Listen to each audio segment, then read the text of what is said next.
જોઈ લો આ science centre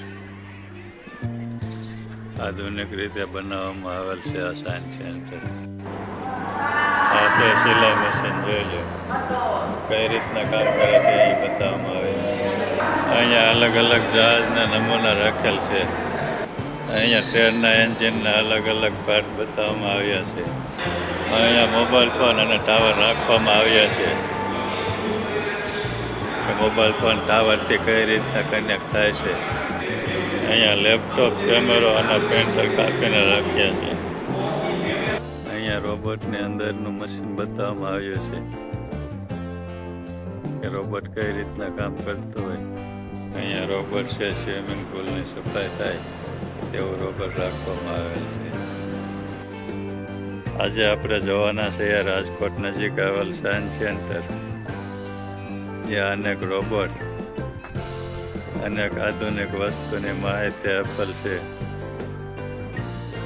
અનેક આધુનિક ઉપકરણો રાખેલ છે. તો વિડીયોમાં બન્યા રહેજો. ચાલો જોઈએ.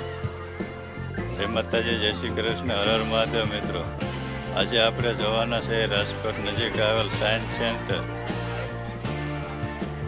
મિત્રો, અહીંયા સાયન્સ સેન્ટર જોવા માટે ટિકિટની વાત કરીએ, નાના બાળકોની છે 10 રૂપિયા, અન્ય લોકોની છે 20 રૂપિયા. આ ટિકિટના ભાવ છે શનિ રવિ સિવાયના.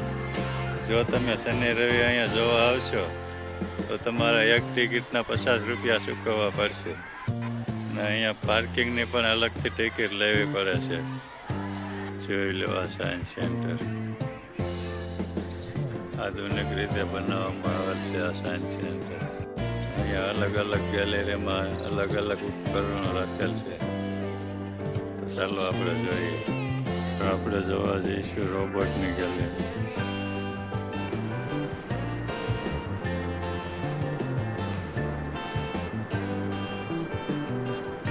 અહીંયા બધા રોબોટ છે તે ચાલુ રોબોટ છે, કામ કરતા રોબોટ છે. ખોટા રોબોટ રાખવામાં આવેલ નથી. અહીંયા રોબોટ છે સ્વિમિંગ પુલની સફાઈ થાય તેવું રોબોટ રાખવામાં આવેલ છે. આ રોબોટ છે તે વાસણ ધોવાનું રોબોટ છે. તમને લાગતું છે કે આ છે રમકડા, પણ એવું નથી. આ બધા રોબોટ જ છે. અહીંયા રોબોટ કયું કયું કામ કરે તે બતાવવામાં આવ્યું છે. આગળ ભવિષ્યમાં રોબોટ કેટલા કામ કરશે.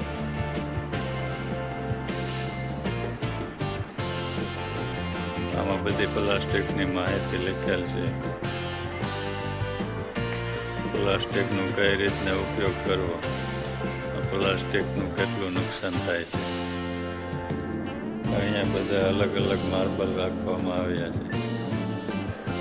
અહીંયા સૂર્યપ્રકાશથી કઈ રીતના વૃક્ષોનો વિકાસ થાય તે બતાવવામાં આવ્યું છે.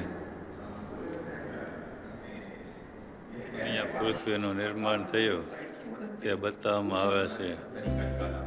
કેટલું પૃથ્વીમાં નુકસાન થયું તે પણ બતાવવામાં આવે છે. તમે અહીંયા બેસી જોઈ શકો છો.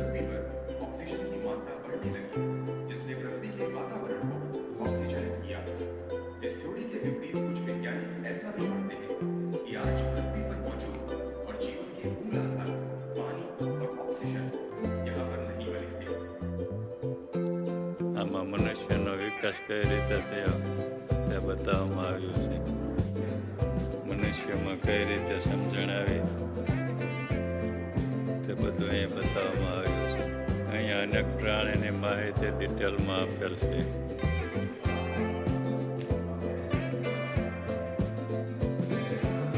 અહીંયા અનેક આવી ડિસ્પ્લે રાખેલ છે. તમે આમાંથી માહિતી, ગેમ છે, ઘણું બધું જોઈ શકો. અહીંયા ડાયનાસોર કઈ રીતે વિલુપ્ત થયા તે બતાવવામાં આવેલ છે. તમારે અહીંથી અંદર જોવું પડશે.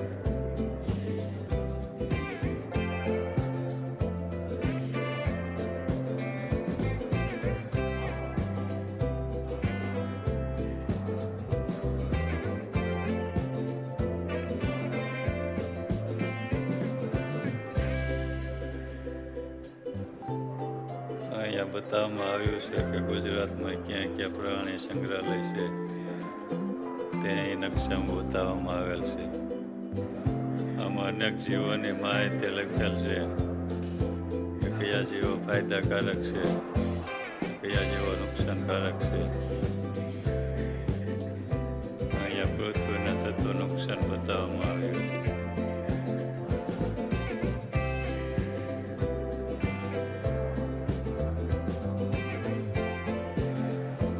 બતાવવામાં આવ્યું છે કે કલરવાળા આકાશ કઈ રીતના બને,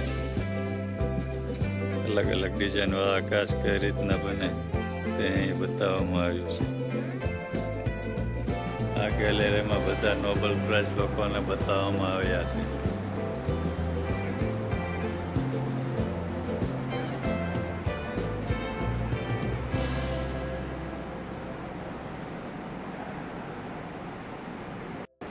અનેક વૈજ્ઞાનિકોની તસવીરો રાખેલ છે અહીંયા.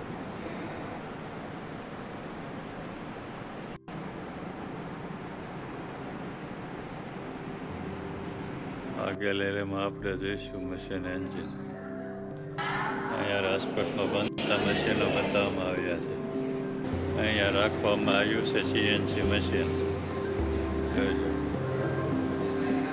આમાં લખી છે તેમની માહિતી કે આ મશીન કઈ રીતના કામ કરે છે.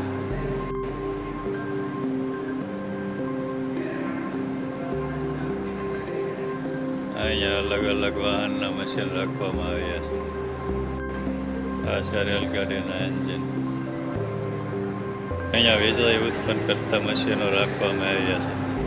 આમાં હાઇડ્રોલિક મશીન કઈ રીતના કામ કરે તે બતાવવામાં આવ્યું છે.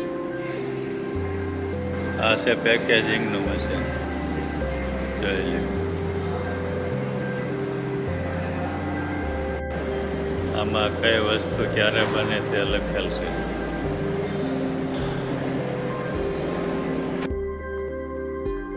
આ છે આપણા મેક ઇન ઇન્ડિયાનો સિમ્બોલ. આખો સક્રાથી બનાવેલ છે.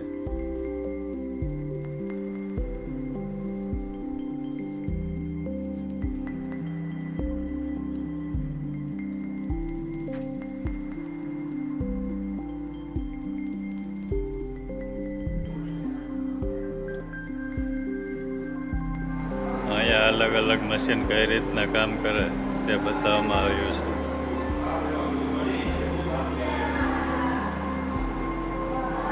આ છે સિલાઈ મશીન. જોઈ લો કઈ રીતના કામ કરે તે બતાવવામાં આવ્યું. આ છે વજન કાંટો. આ છે અલગ અલગ તળા. અંદર કઈ રીતના લોક આવે તે અહીં બતાવવામાં આવ્યું છે. બધા અલગ અલગ પ્રકારના તળા.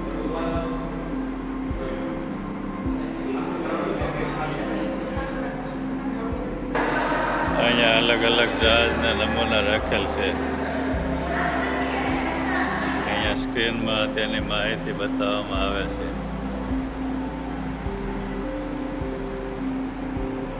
અહીંયા જહાજની વિસ્તારથી માહિતી લખેલ છે. અહીંયા ટ્રેનના એન્જિનના અલગ અલગ પાર્ટ બતાવવામાં આવ્યા છે કે આ એન્જિન કઈ રીતના કામ કરે છે તેની માહિતી આમાં લખેલ છે. અહીંયા કાપેલો પંખો રાખવામાં આવેલ છે. પંખો અંદરથી કઈ રીતના કામ કરે તેની માહિતી આમાં લખેલ છે. અહીંયા મોબાઈલ ફોન અને ટાવર રાખવામાં આવ્યા છે કે મોબાઈલ ફોન ટાવરથી કઈ રીતના કનેક્ટ થાય છે તે અહીં બતાવવામાં આવ્યું છે. અહીંયા અલગ અલગ પ્રકારના વાજિંત્રો રાખેલ છે.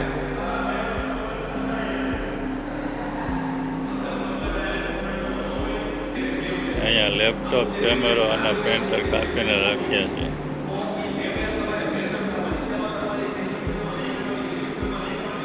અંદરથી કઈ રીતના કામ કરે તેની માહિતી આમાં લખેલ છે.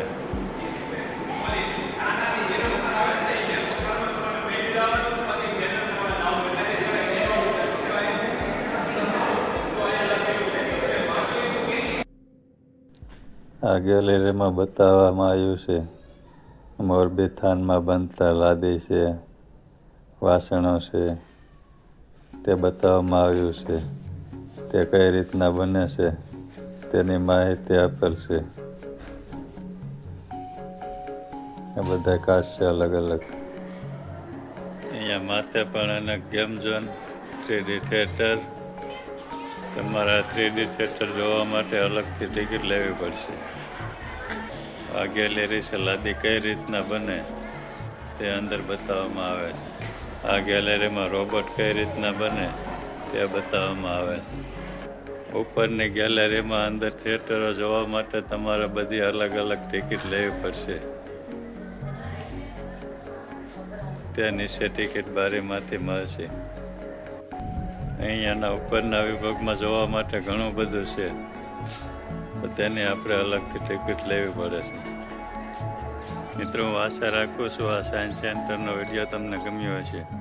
તો વિડીયોને લાઈક કરજો, શેર કરજો, અને હજી સુધી તમે અમારી યુટ્યુબ ચેનલ સબસ્ક્રાઈબ નથી કરી તો અમારી આ યુટ્યુબ ચેનલને સબસ્ક્રાઈબ કરી લેજો, જેથી કરી નવા વિડીયો આવે તો આપના સુધી પહોંચતા રહે અને માહિતી મળતી રહે. અહીંયા રોબોટની અંદરનું મશીન બતાવવામાં આવ્યું છે કે રોબોટ કઈ રીતના કામ કરતું હોય. મિત્રો, અહીંયા આવું એક પ્લાન રાખવામાં આવ્યું છે.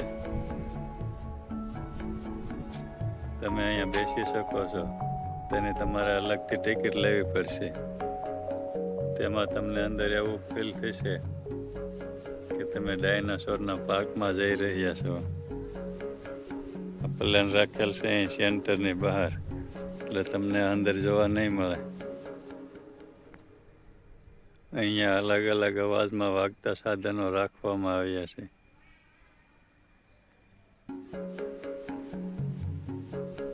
આપણે સેન્ટરની બહાર આવેલ છે.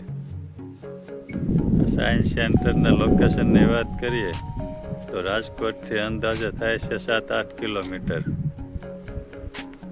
રાજકોટ જામનગર હાઈવે પર આવેલ માધાપર ગામ પાસે આવે છે આ સાયન્સ સેન્ટર. ઈશ્વરિયા પાર્કની બાજુમાં જ આવેલ છે આ સાયન્સ સેન્ટર. મિત્રો, આપણે જોઈ લીધું છે સાયન્સ સેન્ટર. તો આજના વિડીયોમાં બસ એટલું જ. મળીશું નવા વિડીયોમાં નવી માહિતી સાથે. જય માતાજી, જય શ્રી કૃષ્ણ, હર હર મહાદેવ. આપ સૌને રાણાના રામ રામ.